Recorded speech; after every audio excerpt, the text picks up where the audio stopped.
The college football experience, transfer portal update, and other news episode on the Sports Gambling Podcast Network presented by WynnBET. WynnBET is now live in Arizona, Colorado, Indiana, Louisiana, Michigan, New Jersey, New York, Tennessee, and Virginia. From boosted same-game parlays to live in-game odds, WynnBET is what you need to win. Sign up today, bet $100, get $100 free bet at sportsgamblingpodcast.com/wynnbet. That's sportsgamblingpodcast.com/WYNNBET. State restrictions apply. We're also brought to you by the SGPN NFL Playoff Challenge. Yes, $500 in cash and prizes up for grabs exclusively on the SGPN app, which is free to download in the App Store and Google Play Store. So grab that thing today, folks. And remember to let it ride. This is Brian Bosworth, a.k.a. The Boz, and you're listening to SGPN. Let it ride, brother. Peace out. Boz out.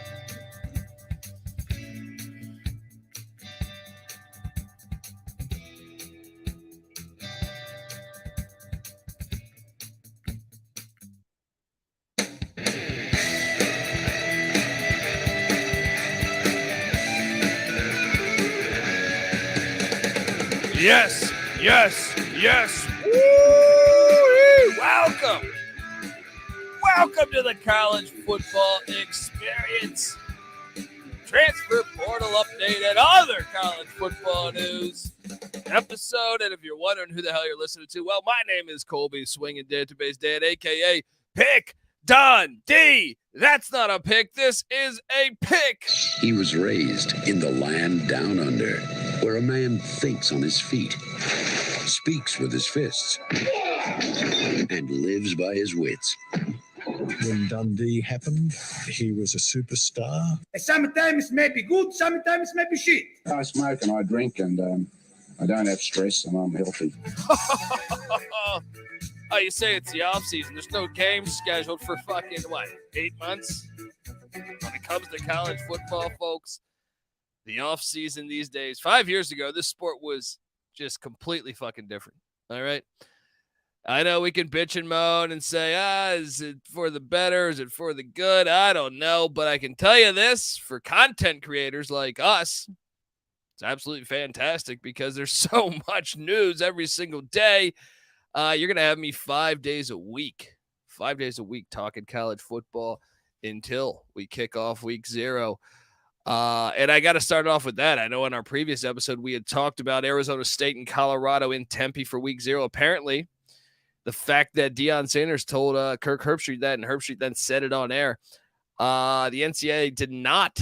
I guess they were annoyed. I don't understand why that's a big deal to keep it secret, but the NCAA did not grant them week 0 access. Pretty fucking stupid if you ask me, but the NCAA has terrible, how many stupid things does the NCAA do? A lot. So it's on par with what they do. But unfortunately, it seems like we're going to get robbed of that game week 0, which would have been a lot of fun. We have a lot of news going, and obviously the portal. I want to talk all about the portal, and we have some big, the school's about to start essentially for a lot of institutions, so you will know who's signed or not. Now the portal obviously will be changing. I'm sure after spring ball, you have all these competitions, and then the portal will light up again like a Christmas tree. Well, we're figuring out a lot of things portal-wise right now. We will talk about who I think, the winners and losers are of the portal, and address those things. But, I want to talk, I guess I should start off with the Jaden Rashada story. Obviously, the 4 or 5-star QB, depending on who you go for for recruiting, essentially. He's out of Pittsburgh, California, and he originally was going to go to the Miami Hurricane. And then, early signing period, all of a sudden he flips to Florida, where reports are now saying that he did not enroll by the deadline today. Was supposed to get $13 million, according to what the Orlando Sentinel. And that money never came. So some questions, perhaps. We were waiting for this to happen. I feel like everyone that covers college football, this was only bound to happen. It's probably happened other times in this over the past year. Maybe it just wasn't a front page story, but obviously this one is. And he has requested his release from his national letter of intent from Florida, which means where the hell he ends up, I have no idea now, but I would suspect it won't be Florida. It won't be Miami, which is all hilarious because I'm assuming what happened was he was going to Miami. Miami's having an unbelievable recruiting class with Cristobal and John Ruiz, their big, money guy behind the scenes there. And Florida's probably said, hey, let's pony up. Let's steal some of these recruits from one of our rivals, in-state rivals. And they didn't have the money. They made a pledge, and then boom. That's what I'm assuming. Maybe they watched the national championship and said, hey, Max Duggan's a 3-star, and Stetson Bennett was a 0-star. Why are we shelling out all this much money for a quarterback? Perhaps. So it makes you wonder then, where will he end up? There's also other reports. Cormani McClain, who was originally supposed to sign with Miami, number 2 recruit in the nation, cornerback, from South Florida. He is in Boulder, Colorado right now. Ooh, would that be a huge get for Deion Sanders to bring in Travis Hunter, the top cornerback from a year ago, and then you get the second best cornerback in the country, perhaps this year. If that was to happen, we will keep an eye on that. We will have you covered on the college football experience. We've been doing this shit for years. So, other news is, Big Ten Commissioner Kevin Warren leaves the Big Ten for the Chicago Bears. He was apparently the guy behind the scenes to make sure that filthy, terrible fucking stadium in Minneapolis for the Vikings got done was when he was working with the Minnesota Vikings. So now he leaves the Big Ten after he completely, you could argue, completely guts the sport in a way from what we know it to be. And he heads for the Chicago Bears. Now, where does the Big Ten turn? I don't know. There's talk. Jim Phillips from the ACC, because they already have their TV deal. They already have USC and UCLA on board. Where do they turn? Could it be an exec? You look at Brett Yormark for the Big 12. George Klavikov from the Pac-12. They are not your traditional commissioners, so that's an interesting storyline to follow. But yeah, Kevin Warren, I don't know what you would define his stint at as commissioner of the Big Ten as. I know people have reported that he was kind of exhausted by college sports and just a lot of the slow-moving process, perhaps. So now he can go to the Chicago Bears and completely destroy that franchise by building a fucking dome. You know my opinion on the Bears playing in a dome. It's one of the most disgusting things ever talked about when it comes to the sport of football. But hey, whatever. Best wishes to him. All right. I thought that was substantial news, though. And yeah, we'll see where the Big Ten goes, because the TV deal's already done. So it'll be very interesting to see, do they try to stay aggressive, adding teams into the Big Ten? I know they said that there's not a lot of value for the Oregons and Washingtons or Stanfords and Cals. But I can tell you this, if they do get Jim Phillips, obviously he's the current ACC commissioner with ties to Northwestern, and he's familiar with the Big Ten landscape. So if you got him, you might think you might have a leg up if you do expand on getting some of these ACC schools, being that he's the current commissioner there. I don't know. Should be something interesting to monitor. And like I said, college football, absolutely fucking crazy these days. Other news, we have, there's just so much news going on. I would say the portal is big, but there's always coaching news going on. Garrett Riley, the new offensive coordinator, just took TCU, brother of Lincoln Riley, just took TCU to the national championship as offensive coordinator. I think I called on this very show for him to be a head coach a year from now. Wouldn't surprise me still. But he did get a bump up in pay, because he is now the Clemson Tigers offensive coordinator. Dabo Swinney firing Brandon Streeter, the former Clemson quarterback who was the OC this year, saying, you know what, get the hell out of here, which he hasn't fired many people. And, yeah, I think this is if you're a Clemson Tiger fan, the offense has been just so fucking bad. This should be good. Now, the question is can the defense stay intact? Because that's always been the question when you change philosophies like this, as you've seen with Oklahoma and USC this past year. I know not truly fair to say that with USC, considering Alex Grinch was in year one, but it'll be interesting to see how that potentially works out, because I think that's always been some of the issues is like if you go to the super spread, air raid-ish offense, can the defense still be elite? It was back in the day with Bob Stoops at Oklahoma. Maybe that's what Dabo's aiming for, but we will see. I think it's a very interesting hire. Obviously, I think the offense, it'll be great. The offense will score way more points. I just wonder the effect it will have on the defensive side of the ball. And something to monitor. I wonder, Dabo's feeling threatened not getting in the CFP, and Florida State's coming along. I think the ACC is going to be really interesting. I might as well talk about that in a minute when we talk portal. But some substantial news. Also, Derek Mason, longtime defensive coordinator, former head coach of Vanderbilt. He was at Oklahoma State this past year. He steps away from coaching. So Oklahoma State, who we will certainly be talking about in a few minutes here, having to replace a defensive coordinator as well as a ton of other positions. Other news is, how about Chicago State? Yes, that's a university with a couple years ago, though, they were known as one of the worst basketball teams. They're gotten a lot better, not from a record standpoint, but from a competitive standpoint of late.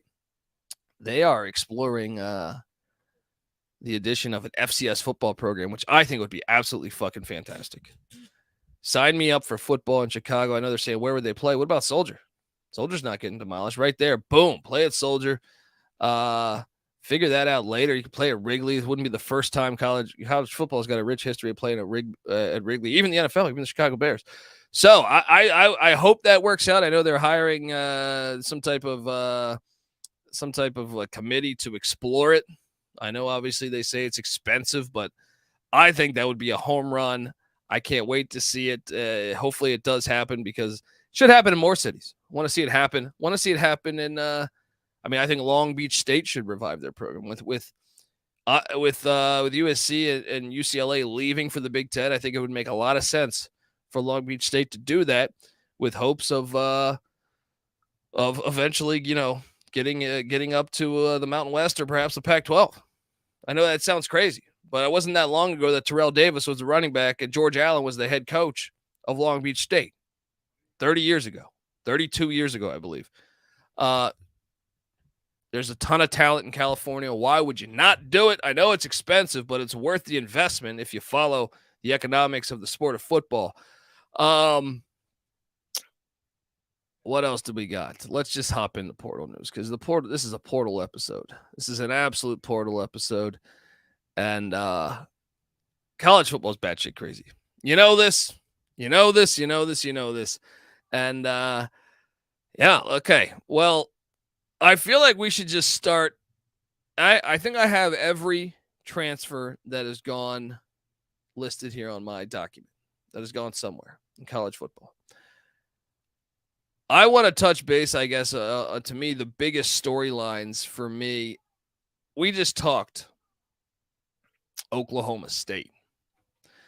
And what is happening in Oklahoma State? Because not only Derek Mason leaves as DC, the mullet man, Mike Gundy himself, I don't understand he must not be or the NIL, or I don't know. Maybe he's not the most pleasant person. I don't know. But I can tell you this. I am very interested to see how he does. Maybe he's like, maybe he's pulling hey, anyone that doesn't want to be here, get the fuck out. And we'll figure out how to win games, because I've done this for a long time and I've won a lot of football games. Maybe that's what he's thinking. But I can tell you this. I'm looking at the portal and I'm just like, whoa. So right now, Spencer Sanders, their starting quarterback, I feel like for the past decade, is one of the quarterbacks remaining that hasn't found a home. I think those are the two biggest names out there quarterback-wise, is him and Hank Bachmeier, and where they're going to end up. Maybe a couple other quarterbacks pending as well. But those two, I think, are the big ones that we're waiting to see where they're going to go. I've heard rumblings. Spencer Sanders will be at Auburn. Maybe. That'll be interesting to me. Bachmeier, I don't know. But either way, we'll talk about that in a little bit. Spencer Sanders gone at Oklahoma State. Like I said, Derek Mason, their DC, gone. Mason Cobb, who was arguably their best defensive player, transfers out to USC. They lost a slew of other players. Trace Ford on the defensive line. Of all places, he transfers to Oklahoma. Absolutely fucking terrible. I know they're only going to be in your conference one more year. Absolutely fucking terrible. How do you do that? We're from a different generation, because I don't understand that I'm going to transfer from Miami to Florida State, or like Malik Heath, the wide receiver from Mississippi State, going to Ole Miss. To me, like, go anywhere. But your bitter rivals, pathetic. We saw basketball, Kevin McCullough, Texas Tech to Kansas. Absolutely fucking ridiculous. I don't care what anyone says. They're wrong. All right? They're fucking wrong. But yeah, so Trace Ford, key player, gone. Dominic Richardson, their running back, he goes to Baylor, which, I mean, I should probably fire off the guns there too, because that's the rematch of the Big 12 championship 2 years ago. That one was shocking to me too, to go right to a team that is, I don't know that they're full-on rivals, but it's still come on. But they lose Richardson. They lost their safety, Thomas Harper, to Notre Dame. They lost Jabbar Muhammad, their corner, to the University of Washington. John Paul Richardson, who had a decent season. He's a wideout that goes to TCU. Stephon Johnson, another wideout, to Houston, who'll be in the Big 12 next year playing them. Most likely. I know the Big 12's got to release the schedule, which I'm hearing will be next Tuesday. But Bryson Green, another wide receiver, 600 yards, I believe, from this past season. He leaves for Wisconsin. They just lost a slew of players. Offensive lineman Eli Russ to Troy. Couple backups. Another safety to Tulsa. Braylon Presley to Tulsa. DeMarco Jones to Tulsa. Kevin Wilson coming right in saying, hey, we'll take these players. We'll take them. Another defensive lineman to San Diego State. So, a team's just been absolutely destroyed by the portal. You'll wonder what it will look like for the Cowboys next season when they kick the ball off to start things off. I think they get an FCS, though, week 1, so that's always good. But in the portal, then they think that they're going to land a good running back. And who I'm referring to is, if you've watched any Maction, you would know that Sean Tyler is a pretty good running back from Western Michigan. He had committed to Oklahoma State. Well, he flipped and went to the University of Minnesota. I'm sure the PJ Fleck, Tim Lester relationship, as well as Corey Crooms, a wide receiver they also got, probably mattered. But Oklahoma State, my point is they strike out yet again on a player they thought they had, essentially, and a good running back. So now they're trying to find a running back, I would imagine. I know they're bringing in a JUCO guy, but they need everything. And I can note what they added. Anthony Goodlow, who's a damn good defensive player from Tulsa, is transferring in. So they get Goodlow. That's huge for them. They get DeJon Stribling, a wide receiver from Washington State. And then they go out and they get Alan Bowman, the second or third string at Michigan. I guess the third string this past year. Now, Bowman used to start games at Texas Tech.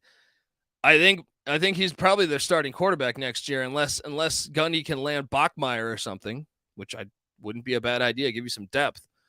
Other than that, he goes and gets the Noah McKinney, an offensive tackle from UNLV. UNLV coaching transition there. They get a quality tackle from the Rebs, and they also get Dalton Cooper, a tackle from Texas State. Also a tight end, Josiah Johnson from UMass, a defensive end from Utah Tech, and Justin Kirkland. But, I mean, I find this team fascinating for this year. I've heard rumblings that Oklahoma State would love to turn a different direction. There's sour milk in Stillwater. But Mike Gundy just wins. He just wins. I don't know. I just feel like they got absolutely rated. I would say right now they're the clear loser in the transfer portal right now. I would say Oklahoma State. But they're kind of playing their way out of it a little bit. Stribling was a recent get. Goodlow that we knew they had. Bowman was a recent get. I don't know how good Bowman can be in that system. He's certainly not Spencer Sanders as far as athletic ability. Some other losers to me. I mean, this is one we're going to have every year, I feel like, until I guess their NIL collective or something steps up. The Wake Forest Demon Deacons. Obviously, Sam Hartman, I think the big news, he's gone. He's at Notre Dame. I know Dave Clawson refers to his program. You know, he brings in guys and has them stay 3-4 years, and then they all go get paid. We saw it. Jamie Newman was about to be a Georgia Bulldog before COVID hit. We saw it with Kenneth Walker III going to Michigan State, getting that money. Christian Beal-Smith down to South Carolina last year. I'm sure there was some NIL shit probably going on there. We've seen it all across the board. I'm probably forgetting some as well. But Sam Hartman's gone. It's gonna be the Brett Griffiths show. Kid out of Ashburn, Virginia, who started a couple games a season ago. But they lose Christian Turner, who was one of their starting running. They had two running backs that got a lot of reps. Christian Turner goes to the Indiana Hoosiers. And then I think the big one, Gavin Holmes, their best corner, probably their best defensive player, goes to the Texas Longhorns. NIL, I'm sure, connected to this. And then Rondell Balthroyd on the defensive line goes to Oklahoma. And this is just a couple examples. They lost some other guys too. I mean, Quentin Cooley went to Liberty. Liberty's got money. You never know. But Wake Forest always gets depleted, I feel like, year after year. I'm sure Dave Clawson will still have them at 8-4, 7-5, maybe even 9-3, despite all the turnover. But they're one of the clear losers to me in the transfer portal. I know I read an article about another team that I think everyone thought, I read an article recently that Washington State would be among that list. The fact they lost their OC, the fact they lost their DC. All right, Jake Dickert, though, pretty good first year in Pullman. Year and a half, I guess you could say, because of the Nick Rolovich situation. But you look at Washington State, and they did take some hits, especially, their best offensive lineman, or one of their best offensive linemen, Jarrett Kingston, left for USC. It's tough. And then Stribling, I just alluded to, the wide receiver, went to Oklahoma State. Those are two big losses. On the defensive side of the ball, you had a slew of them. Tavion Brown, linebacker at Arizona State. Francisco, I always butcher this name, Magoa, I feel like, went to Miami, Florida. Those are big losses. And I'm sure, there's a couple other ones you wonder. They lost another linebacker to Utah State, stuff like that. But I think they actually weathered the storm pretty well. I think, considering, and I know I'm a little biased, Washington State invited us up there, but they went out and hired, I thought, perhaps the best offensive coordinator. Actually, I'm a little weary that I think TCU might make a play to hire the brand new Washington State offensive coordinator, Ben Arbuckle, who was Zach Kitley's right-hand man at Houston Baptist and then Western Kentucky, where Bailey Zappi threw like 7 million touchdowns. And last year, he was the main guy. Arbuckle was at Western Kentucky. The offense still flew. He's now in Pullman. We'll see. I think TCU might make a play for him. But if he stays at Washington State, I think they've actually responded. And I actually think they got stronger. I know there's a bunch of other players in the portal for Washington State. Some other wideouts that are pretty good from a number standpoint from a year ago. But I thought they did a great job of adding some key talent at the receiver position, at least. Defensively, they had Devin Richardson, linebacker from Nebraska, Ahmad McCullough, a linebacker from Maryland. I don't know if that's going to be enough to fill the void of what they lost. We'll see. But I love the get of Kyle Williams, the wide receiver from UNLV, who, if UNLV could throw the ball a little bit better, this guy would have been putting up even better numbers. Played this guy in DFS a lot. Getting Kyle Williams, getting Joshua Kelly from Fresno State. I know they had Jalen Cropper, but Kelly was their other guy who was a beast. Getting those two, and then don't sleep on the Isaiah Hamilton get from San Jose State. Those three, when you got Cam Ward coming back next year, mixed with Arbuckle's offense. Oh, I'm excited to watch some Washington State football next year. I think the offense is going to be fine. Defensively, we worry a little bit. They got Isaiah Paul, linebacker from Incarnate Word. Remember, Incarnate Word probably should have been playing for the FCS National Championship earlier this year. Got some tough calls in Fargo. But getting Devin Richardson, linebacker from Texas, and Ahmad McCullough, trying to fill the void for losing Brown, Barthiel, and Magoa. If they could step it up, then maybe they didn't lose that much on defense. But Washington State's one that I feel like people are labeling as losers that I'm not ready to say they lost the portal yet. As far as winners go, I would say like some of the big winners for me. One of the more interesting ones is the Wisconsin Badgers to me. They just keep adding. First off, we haven't seen Wisconsin without 87 fucking million carries to the running backs every single game. This is going to be very interesting. So obviously Luke Fickell comes over from Cincinnati. Phil Longo, the offensive coordinator from North Carolina, who's got ties back to Mike Leach, comes in to Wisconsin. What? They're getting rid of the grounded pound? I'm so curious to see how this works out. Because you look at it, I know Brohm's out of Purdue, but they hired Graham Harrell as their OC. Ryan Walters did. So you're going to have air raid hitting the Big Ten West with Longo there now at Wisconsin. Going to be very interesting. It's going to be very interesting because you're going to have to still face Kirk Ferentz at Iowa, Brett Bielema at Illinois, and even PJ Fleck to a certain extent. They love to fucking run the rock.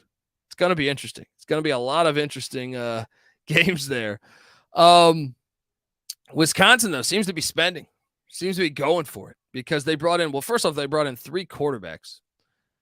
I think the big one being Tanner Mordecai, former Oklahoma recruit there. But he's been starting at SMU the past couple of years. Bringing in Tanner Mordecai to SMU or from SMU. Okay, you're going to sling that rock around. They also brought in Nick Evers, another quarterback from Oklahoma that was there recently. He's got kind of exciting, I would say, like from a high school tape perspective. Then they brought in a Mississippi State kid and Braden Locke. So they got 3 quarterbacks now, and Wisconsin hasn't had good quarterback play. I feel like since 1 year of Russell Wilson, but besides that, they haven't. Brooks Bollinger, maybe. Fucking Darrell Bevel back in the early 90s. But then they bring in a slew of wide receivers. They get CJ Williams from USC. They get obviously, they bring some bags, some luggage with them, and perhaps they're Louis too from Luke Fickell. He brings Quincy Burrows at wide receiver, also Will Pauling from Cincinnati over. And then they land Bryson Green today, the Oklahoma State wideout in the portal. That's going to be fascinating to watch. It's just going to be fascinating to watch this at Wisconsin. I don't know that it will work out. I think it could. I think it might be, something, especially when USC and UCLA enter the Big Ten, and perhaps I would assume that they're going to get rid of divisions. Might make it hard. For the Badgers, but it's very interesting. They also went out in the portal and got one of the best players for Temple, defensive lineman Darian Varner. They also got a few other guys, couple offensive linemen, a safety from Boston College who's pretty good. They're a clear-cut winner, I think, right now. I know you could say, well, they lost Mertz. They lost some other key guys. But I still think what they landed, especially knowing that they're going to be trying to run the air raid, they needed to land some skilled wide receivers. I still think they're not done. I would assume that they're going to go after and try to get a few more wideouts because some of these ones, the Cincinnati transfers, they don't have the biggest track record. Whereas, like, okay, at least Green, 600 yards a season ago. CJ Williams, I think, will work out there. Should be fascinating to see, but I think the Badgers are certainly a team that at the moment has won the transfer portal. Also, I should have mentioned this as one of the losers. Gotta be the Virginia Cavaliers. I mean, you lose Brennan Armstrong. and you get Tony Muskett. No disrespect to Tony Muskett. We watch Monmouth football here. He's pretty solid, but Brennan Armstrong's just a lot better. You lose him. You lose Billy Kemp. You lose some key offensive. You lose your best defensive player, and you're on the verge of losing, I think, your second best defensive player is visiting Auburn currently. And you don't really replace, I mean, I guess you get Cam Kelly, a corner from North Carolina, and Kobe Pace, a running back from Clemson. But I made this case on the last show. Patty C's a UVA fan besides being a JMU guy. I think they might be one of the worst Power Fives, if not the worst, next season. As far as winners, I alluded to the Wisconsin Badgers. Well, actually, let me do an ad read. First. I want to tell you folks out there that the college football experience is brought to you by WynnBET. WynnBET is the official online sportsbook of the Sports Gambling Podcast Network. WynnBET is active in a bunch of states, and there are tons of ways to win, including live betting and same-game parlays. And the NFL playoffs are here. Great promos, odds, and payouts are happening right now at WynnBET. Ready to play? Sign up today to receive a special offer. Bet $100, get $100, limited to state availability. There's so much to choose from, and all you have to do is head over to sportsgamblingpodcast.com/WynnBET so they know that we sent you. Yeah, that's sportsgamblingpodcast.com/WYNNBET. Offer subject to change, terms and conditions at wynnbet.com. Must be 21 or older. Present in the state where WynnBET is available. If you or someone you know has a gambling problem, call 1-800-522-4700. We're also brought to you by the SGPN NFL Playoff Challenge. What are you folks doing? You should join this, right? SGPN has teamed up with Homage for an NFL Playoff Challenge. The winner gets a $300 in cash, $100 SGPN gift card, $100 Homage gift card. Homage has a ton of cool retro and throwback officially licensed NFL gear. I just bought a Bud Bowl t-shirt from them. Yeah, Bud Bowl. Remember those? Check them out at sportsgamblingpodcast.com/homage. for all the contest details and to also enter the contest. You're going to need the SGPN app, which is free to download in the App Store and Google Play Store. So grab that thing today, folks. And remember to let it ride. We're also brought to you by Underdog Fantasy. At Underdog Fantasy, the season never ends right now because you can play their fantasy football playoff best ball gauntlet with $1 million in prizes up for grabs. They also have a ton of daily games for the NHL, the NBA. Plus, when you use the promo code SGPN at UnderdogFantasy.com, you get a 100% deposit match up to $100. That's UnderdogFantasy.com. Promo code SGPN. All right. Yeah, I mean, the portal's absolutely crazy. And we're going to be here 5 days a week talking. Look, we're going to be breaking down conference races, what we should expect year 2. Coaches, every little thing you can think of, because nowadays college football really is 365 days. Quarterback competitions, because nowadays, unless you're Max Duggan, when you don't get named the starting quarterback, boom, you transfer. All that shit's going to be happening. We will have you covered on the college football experience. Shout out to the chat, Judge Dredd. Let's go. He's pumped up for the off-season podcast. You guys got me through all my home improvement projects last summer. There you go. Wait, Judge Dredd, were you the one that almost fell off the roof? Someone DM'd me saying that they were listening to us as they were doing roofing or putting up Christmas lights, perhaps some shit like that. Hopefully that was you. Glad to hear you're okay. But yeah. We are the perfect podcast in case you are perhaps building an addition to your house. Maybe you want a deck. It goes hand in hand. All right. Hand in hand. Perfect podcast for when you do. If maybe you're a car guy putting in a Hemi. Boom. Listen to the college football experience. Yeah. The portal's absolutely fucking crazy. I want to touch base. Obviously, I think one of the big winners, and this one was obvious, is the Colorado Buffaloes. I know right now there's a win total out there, and we just did an episode with their play-by-play guy, Mark Johnson, on the Sports Gambling Podcast feed. Go listen to that one if you haven't heard that. But, Shedeur Sanders getting crazy odds to win the Heisman, which I don't think you should bet on, even though I do think Colorado certainly won the transfer portal. When you consider how bad the Buffs were a season ago, and by the way, there's some win total stuff out there, I think at 4 or 4.5. I'm just going to go ahead and say get the over. When you consider how bad the Buffs were a year ago, now they had a schedule of 12 games. 9 of the 12 teams they played won 9 games or more. So that's, in my opinion, easily the hardest schedule in college football last year. Now the Buffs, though, were raided by the portal a season ago. They learned the hard way about the transfer portal. I sat back and I watched the bowl games or key college football games all around the sport with key Colorado players. Christian Gonzalez, the corner for the Oregon Ducks, left early for the NFL draft this year. Brendan Rice, the son of Jerry Rice, monstrous game against Tulane in the bowl game. Very good wide receiver, good kick returner as well. Mekhi Blackman, the corner of USC, left early for the NFL.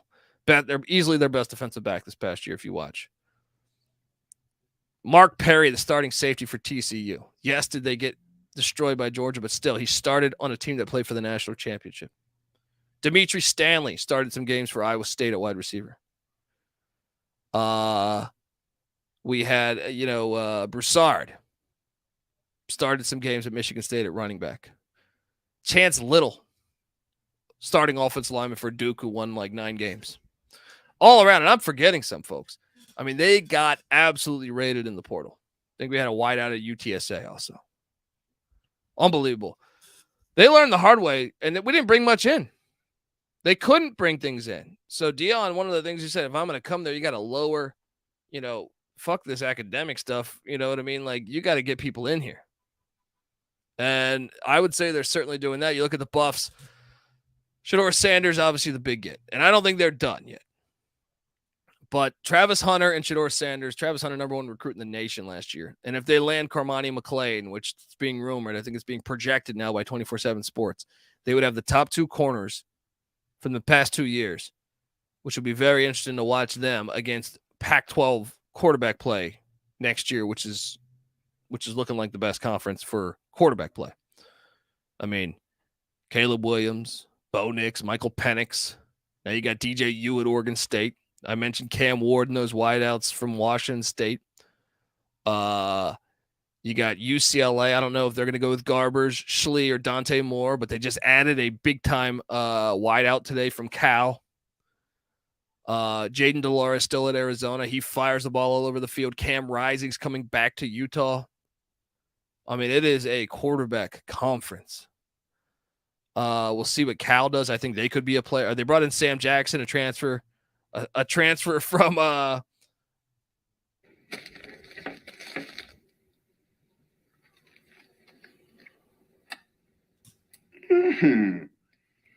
This is a tasty burger. A transfer from TCU. I'm assuming they still might be in play for Bachmeier because they're running air raid with Spavital there. But my point is that to have elite cornerback play can go a long way in this conference, I think, next year. Now, obviously, 2 years down the road, probably even better. But getting Hunter, getting Shedeur Sanders, absolutely huge. But it's also the other pieces to me. Cavassier Smoke, who was a running back I liked at Kentucky. He transfers in. I think he got an NIL deal with the Weed Collective, perhaps. I thought that was rumored. I think that's a really good get for the Buffs because they've been depleted at running back. Oh, Ahmad Clayton. That was the other one, Tulane. So they lost Broussard, Clayton, I believe another one from a year ago. Getting just get somebody back there. Cavassier Smoke's the guy. I wouldn't be surprised if they add some more depth at the running back position, but they get him from Kentucky. Then they go out and get, to me, one of the bigger ones, Jimmy Horn Jr., the wide receiver from South Florida. This guy was a 4-star in the transfer portal, one of the top wideouts you could get. I think you mix him. And remember, Travis Hunter can play both sides of the ball. And one of the biggest gets to me, as far as you taking the over, is Sean Lewis at offensive coordinator. He was the head coach, of Kent State in their high-powered offense. He former OC under Dino Babers at Syracuse when they had their best season since fucking Jim Brown, I feel like. But also they go out in the portal and they get, like I said, Sean Lewis was at Kent State. So going out and getting their best offensive lineman, Savion Worthington, at offensive tackle, huge, because the line of scrimmage is where really the Buffs are going to need to pick it up a little bit. They added an FCS D end. Who knows how good that will be? I know you saw Jared Verse at Florida State really have a great year coming over from the Albany Great Danes. Turned down the NFL. He's coming back to Florida State, who's having another phenomenal year in the portal as well. But Shane Cooks coming in. Also, Marshawn Nealand, a defensive end from Western Michigan, that I think could be a key get. Also, Taj Alston, defensive end from West Virginia. So they're quickly trying to get stronger on the line of scrimmage. Yusef, I always butcher this, McGarbill is an offensive lineman they brought in from the Florida Gators. They also brought in Landon Beebe, who is a top FCS offensive lineman who was with Bobby Petrino at Missouri State. Leonard Payne, a defensive end for Fresno State that had some success there, winning the Mountain West. So they're easily going to be, I think, one of the teams that are going to be on the most improved just by default. They gotten rated a year ago. They didn't have much talent on that roster. They also added Miles Slusher, a safety from Arkansas. One of the best tight ends in the portal in Seydou Treajo, I believe, some shit like that, but from Arkansas State. And he was, I think, the second rated tight end in the portal. They were in a battle with Utah to get him. So I think the Buffs are one for sure that you will say right now that they're winners. And we'll see what else they can add. They also added Vontae Bentley was another name there, a former 4-star from Clemson at the linebacker position. So something to watch out for is the Buffs there. I think they have the number 1 rated transfer portal class right now. Another one I want to mention, though, is the Florida State Seminoles. I just touched base on this. Now, they did just get hit a little bit with Treshaun Ward, the running back, leaving for Kansas State. You know, Deuce Vaughn leaving for the pros. All this shit has an effect. Vaughn leaves for the pros. K-State goes out and lands Treshaun Ward. Sam McCall was a corner they lost to A&M as well. And Malik Feaster to Memphis. But besides that, okay, and Grainer, the linebacker to North Carolina. Besides that, I feel like they did a decent job bringing in talent. They went out and got Fentrell Cypress, the top corner from UVA. They got this kid, Kyle Morlock, from Shorter College. But everyone was raving about him. He's a tight end, and apparently he's like this freak of nature. Gronk 2.0 or some shit they're saying. That's one to keep an eye on. Gilbert Edmond, a defensive end that started with South Carolina this past year. And Daryl Jackson, they're bringing in from Miami. This is what I was talking about before. Where the fuck is my gun? Where the hell is it? I mean, how are you going to go from Miami to Florida State? I mean, just brutal. But no, they get one of the best offensive linemen from UTEP in Jonathan Byers. I'm sorry, the best offensive lineman from UTEP in Jonathan Byers.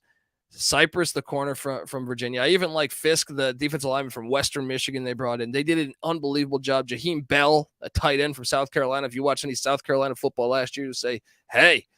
Keandre Jones, an offensive lineman from Auburn. After that disaster last season with Harsin, they have certainly won the transfer portal. Florida State has, along with the Colorado Buffaloes, and I think the Wisconsin Badgers need to be in that mix. Another one I'll mention that I'm curious, it seems like obviously they just loaded up a shit ton of players, is the Arizona State Sun Devils. Now this tends to happen at most schools where you have a brand new coach. That's why we mentioned Colorado and perhaps Wisconsin, but Arizona State just first off, they lost a ton too. I mean, it's almost hard to get a gauge. They lost Emory Jones, obviously, the Florida transfer. He's now at Cincinnati. Nagata went to Washington. I mean, Ben Scott, offensive tackle to Nebraska. Ladarius Henderson, another really good offensive lineman to Michigan. And Michigan did a great job. Michigan probably deserves to be on this list, but they're taking some hits currently too. And obviously with the pending Harbaugh head coaching situation there. But one of the things I really liked was Arizona State going out and getting, well, they got Jacob Conover from BYU and they got Drew Pine from Notre Dame. I think one of these guys, probably Pine showed some flashes to me. I don't think Notre Dame's offense is quarterback friendly. I know Phil Jerkovic was outspoken about that, saying they didn't really give a shit, to succeed offensively as a quarterback at Notre Dame. But then they get Cameron Skattebo. If you watch the FCS playoffs or the Big Sky Conference, Sacramento State was undefeated in the regular season. Skattebo was their running back. I think he can play. And then they get a couple kids from Texas. I think the big one is their defensive end, Prince Dorba. Safety Xavier Alford comes in from USC. I like the Melquan Stovall, the wide receiver from Colorado State via Nevada. When he was at Nevada, he was playing good. I think Stovall could end up working out well for Arizona State, but also DeCarlos Brooks, a running back at Cal that would look good. Cal should be on the losers on this too, because they get rated, I feel like, every year now. But Aaron Frost, an offensive tackle that started at Nevada, also comes in. I think Arizona State, we mentioned Tavion Brown, the linebacker from Wazoo. He transfers to ASU. I think they're a clear-cut winner here with the portal thus far. Another one I want to mention is Jerry Kill in New Mexico State. It's not a big list, but I'm assuming this list is going to get bigger. You look at what they've brought in. They got a 4-star quarterback in Eli Stovers from Texas A&M. To me, if you watch New Mexico State football, 7-6 first season for Jerry Kill. Great fucking work. We were on the over here on the College Football Experience for the win total as one of our locks. But they started Diego Pavio, and they had another guy that I'm drawing a blank on his name right now, but they struggled at the quarterback spot. I think getting Stowers is huge. And they also added a couple other talented guys. Deion Wilson, defensive lineman from Arizona, cornerback Keon Parker from Arkansas, and offensive tackle Jacob Golden from Boise State. I even like the Jordan Vincent get from Eastern Illinois. I think they're making this team a lot better. I think Jerry Kill, they're entering the CUSA this upcoming year. And, the CUSA is not the CUSA that you are going to know it to be from years past. There's the new CUSA is Liberty, who will probably be the preseason favorite. Western Kentucky, who will be in that mix. I feel like Western Kentucky and Middle Tennessee almost went to the MAC. Middle Tennessee still in that mix. Stockstill's competitive. UTEP, Dana Dimmel, who ranked TCU 9th. Coaching rankings are ridiculous. La Tech, who was terrible this year. Florida International, the airport with Mike McIntyre. And then you add in New Mexico State, and then you get Jacksonville State with Rich Rodriguez coming up from the FCS, and Sam Houston State. And I believe I'm not forgetting any right there. I think Kennesaw State will be there next year, not this upcoming year, the next year, Kennesaw State. So you have that, this brand new conference, and I think Jerry Kill can capitalize on that. Now, I would still say, Liberty and probably like I said, Stockstill at Middle Tennessee and Western Kentucky. Those three will probably be your front runners. Maybe even Rich Rod at Jacksonville, because Rich Rod's a proven winner. But I think Jerry Kill is going to get the Aggies in the mix there. 7-6 first year. I know they were independent. I know the schedule wasn't great, but the talent he's bringing in and what they're losing, they lost their punter, Josh Carlson, to Arizona State. That's all they lost. So watch out for the Aggies. I know that sounds a little crazy. I will touch base on Michigan before we're going to get out of here. We're just going to give you two more. Michigan getting Josiah Stewart, the star defensive end from Coastal Carolina. Huge get. Michigan also added Ladarius Henderson, the O-lineman from Arizona State. Huge get. A.J. Barner, the tight end from Indiana. But I think the big ones were, you can make a case all these ones were pretty big.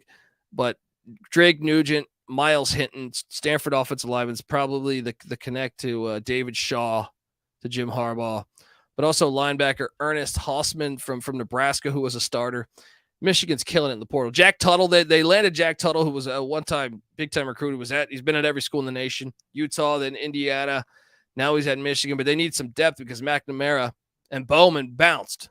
But I think they're one of the clear-cut winners. But I will say they've lost some guys recently, so we'll see if that continues to be a trend in Ann Arbor, especially with, like I said, with the uncertainty at the head coaching position there with Jim Harbaugh. Shout out to the chat, Nathan saying, what about the Iowa Hawkeyes?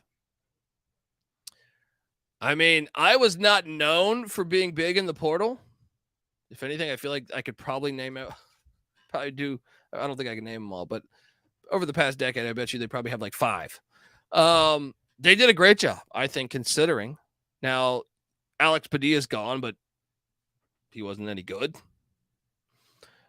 Gavin Williams is gone. Now, that one could be concerning because he played some. He's at Northern Illinois now. Keegan Johnson, I think, is one that's going to work out for Kansas State. But you brought in Eric All, Cade McNamara, and Deacon Hill. And wait, I think you got a JUCO offensive lineman too. I think I was doing good. I don't know that I would say for sure one of the best ones, but as far as improving their roster, yeah, they improved their roster. They improved the roster a lot. But I want to see more of it personally, especially like All's going to fit in perfect with the Hawkeyes. Tight end U. McNamara is a huge upgrade. But you got to have some wideouts. I feel like a lot of the wideouts been dipping out lately. So we'll see what they do or if they go portal route for some wideouts or not. But yeah, I think they've definitely done a good job. I don't think they're among the best. To me, like when I look at Florida State, Colorado, Michigan, Wisconsin is one that is I think, New Mexico State, which I alluded to. I'll tell you one that, I guess here's one that also jumps out to me a little bit. Louisville. I think Jeff Brohm is going to have Louisville contending in the ACC. I really do. They get Jack Plummer, who's very familiar with Brohm's offense. Now, Jack Plummer was at Cal last year, but prior to that, he was at Purdue for 2 or 3 years. I think that's going to fit fine. And I don't know. Like I said, I mentioned this on the last episode we did. Big Ten West had Jim Leonard as a DC, Ryan Walters as a DC, who had the number 2 defense in the nation at Illinois. Pat Fitzgerald normally keeps a decent defense considering the talent level he has. Minnesota had a top 10 defense. Who am I forgetting? Nebraska was really the only shitty defense, I feel like, that Purdue played in their own division. I guess you could throw Northwestern in there, but Northwestern's had good years. ACC defenses aren't good. I mean, yes, you have Clemson. Maybe you can talk me into NC State. I don't even know how good Florida State's defense really was. I think it was pretty decent numbers-wise this year, but it'll be interesting. It'll be interesting to see because we know Carolina's defense has been trash. Wake's defense hasn't been great. Miami's awful this past year, but I feel like Middle Tennessee threw for over 400 against them. The UVA actually had a decent defense this year. It was their offense that was terrible, but I don't know that that's sustainable, year in, year out. You got Pitt. Pitt's got a good defense. Okay. Besides that, though, I think Jeff Brohm's going to have success in the ACC. And Louisville getting Jack Plummer. Then they get Jamari Thrash, who's if you watch Georgia State football, very good wide receiver. Getting him. Kevin Coleman from Jackson State, who I know Colorado fans thought they were getting him. If you watch Jackson State football, Coleman can go. I think he fits right in with Jeff Brohm and what he wants to do. So you get Thrash and Coleman at the wideout spots. They also bring in Jaden Thompson from Cincinnati, another wideout, and Jimmy Callaway, a wide receiver from Tennessee. I think Brohm's going to have them going. They also bring in a running back from Wisconsin, a slew of players really on the defensive side of the ball. Gilbert Frierson, a safety from Miami. Stephen Herron, a defensive end from Stanford. Devin Neal, a safety from Baylor. So I think they're and the recruiting seems to be going better ever since he got there. I know they lost some key guys initially, but that was expected. I think Louisville could be a dangerous team with Jeff Brohm at the helm there. They're clear winners to me in the portal, despite them losing a ton of production. D. Wiggins, I guess, went to Cincinnati. They lost a few other guys. Banks on the defensive line to Florida. But they're a clear winner to me. Just the fact they bring in Plummer, because Cunningham was going to graduate regardless. So certainly the Louisville Cardinals will be amongst that. I want to touch base also on Nebraska. They have my interest, and I think they could be really slam dunk, or it could potentially blow up in their face for year one. Jeff Sims is the big X factor. They bring in Jeff Sims from Georgia Tech, who is a hell of an athlete. He didn't really progress, probably because Georgia Tech, not because of him, if I had to guess. But can Matt Rule get him going? Because if so, he's very talented. He was a big-time recruit. Originally signed on for Florida State, ended up at Georgia Tech. But he also got Billy Kemp from Virginia, who's a talented wide receiver. I mentioned Ben Scott on the offensive line from Arizona State. They just landed a Stanford offensive lineman who I think can pay off. They got Elijah Judy, a defensive tackle from Texas A&M, one of those big-time recruits from Texas A&M. Also a corner in Corey Collier from Florida. And I believe they got another Gator too. But I think they're one that everything's going to ride on how good Jeff Sims can be and how good can they make him, adapting a brand new offense and also just developing him. He seemed to not have touch on some passes. If he can continue to develop, the talent is there, I believe. So that's one to watch out for to me. And I think that's pretty much going to do it for this episode. We're going to be doing this 5 days a week, guys. Now, it won't all be like this of me rattling off players and what I think. It'll be more compelling storylines like, hey, I don't know, just examples like, is Brian Kelly going to win the SEC West back-to-back years? Or will Saban come back and win the SEC West this year? Shit like that. Or, hey, is this the year that, I don't know, is this the year that JMU wins the Sun Belt? Some shit like that.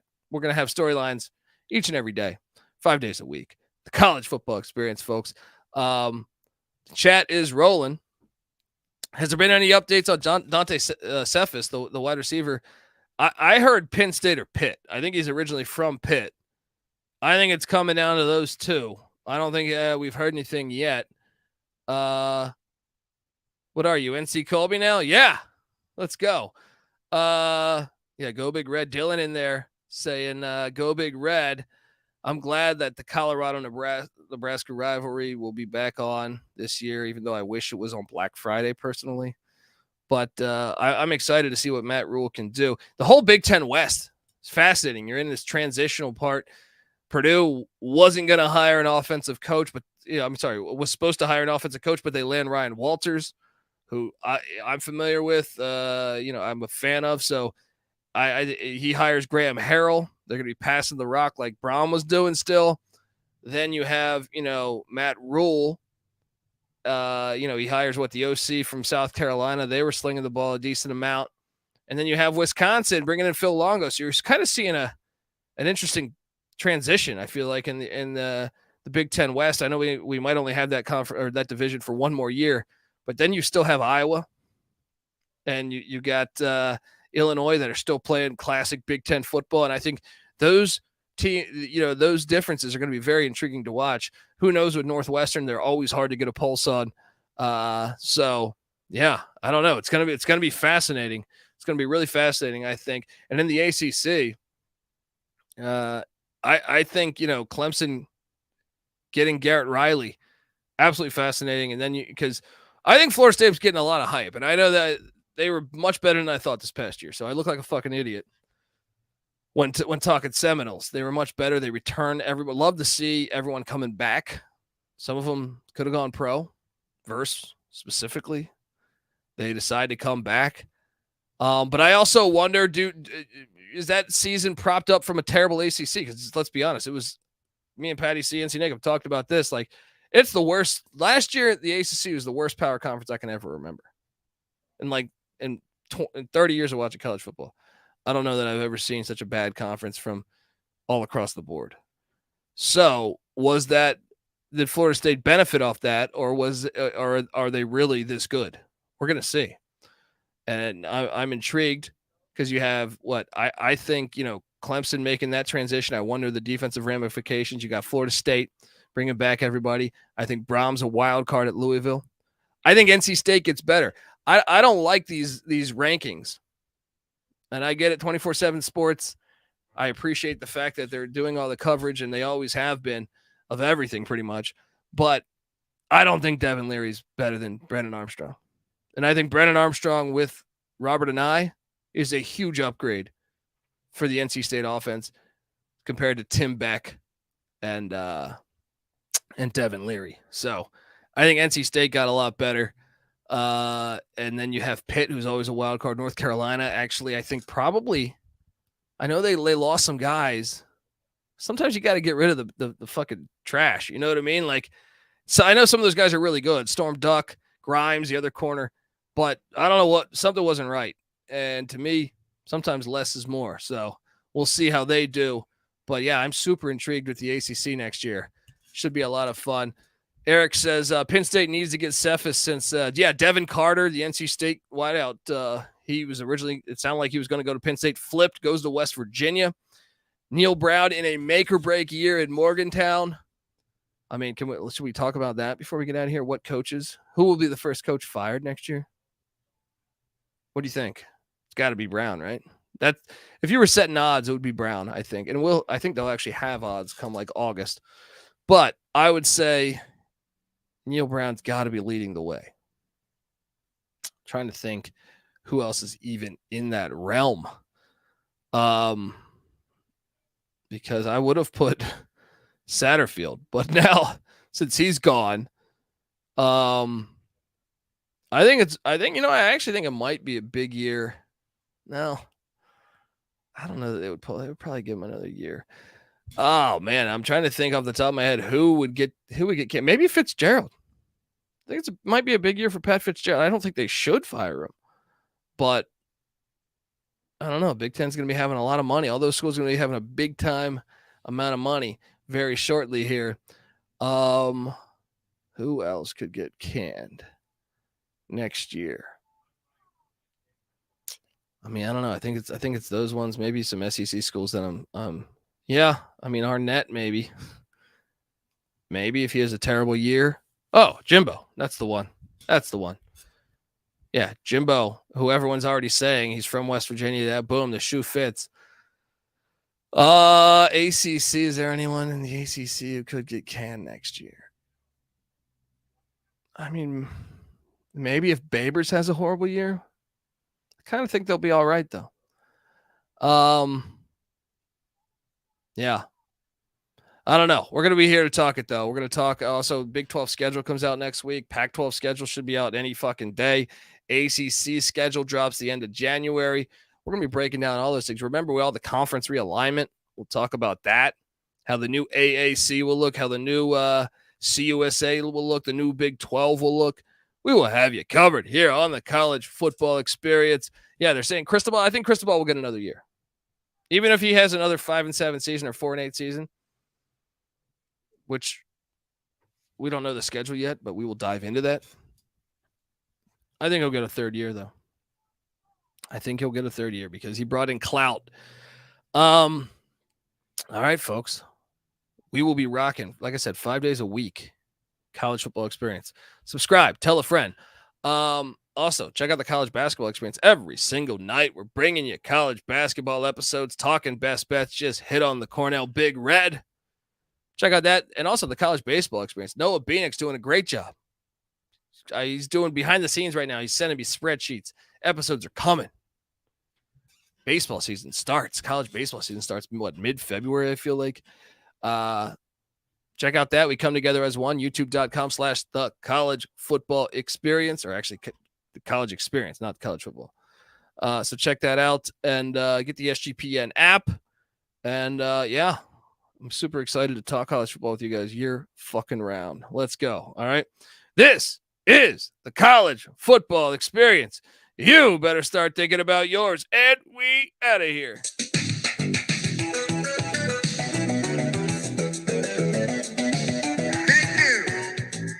you. Well, that's a great way to get started. And I haven't even blocked all my games yet. It's a great night to be a Tiger. I'm here with my family. 5 people that are standing on third base think they hit a triple. They didn't. Well, I know that the head cold, but you're counting down 7, 6, 5. Nothing is over. Nothing. You just don't turn it off.